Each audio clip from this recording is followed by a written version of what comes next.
करते हैं तो आप कुछ नहीं जानते हैं। एक दिन पढ़ते हैं तो क्या पूरा कुछ जान जाते हैं? नहीं। एक दिन में आप 10 पॉइंट, 15 पॉइंट, 20 पॉइंट, 25 पॉइंट जानिएगा।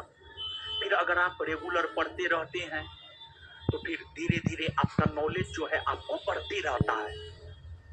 और देखिए, जानते हैं जीवन में सफलता धैर्य मांगता है, पेशेंस।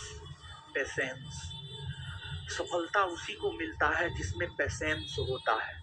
भगवान राम में बहुत अधिक पेशेंस था, इसी वजह से भगवान राम विजयी हुए। तो सफलता भी पेशेंस मांगता है, धैर्य मांगता है।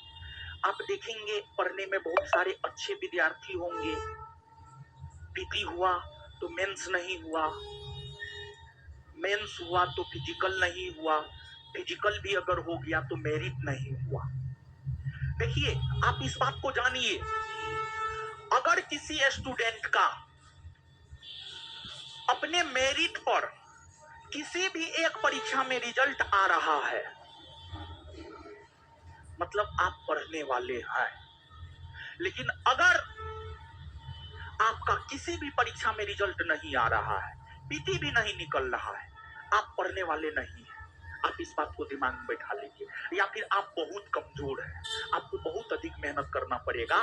और एक बात और, अगर किसी भी एक परीक्षा में रिजल्ट आ गया है तो आप इस बात को भी अपने दिमाग में बैठा लीजिए, आपका रिजल्ट निश्चित होगा, लेकिन आपको पेशेंस का परिचय देना पड़ेगा, मेहनत करना पड़ेगा।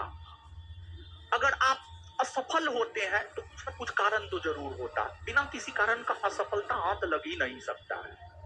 तो अपनी कमियों को पहचानिए और उस पर काम कीजिए, फिर आप सफल हो जाइएगा। तो अगर आपका रिजल्ट हो रहा है, पीटी में भी हो रहा है, तो मतलब आप अच्छे विद्यार्थी हैं, आपका रिजल्ट हो सकता है, आप अपने जीवन में सफल हो सकते हैं।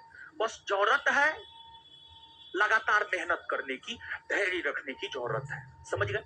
तो अब आप समझिएगा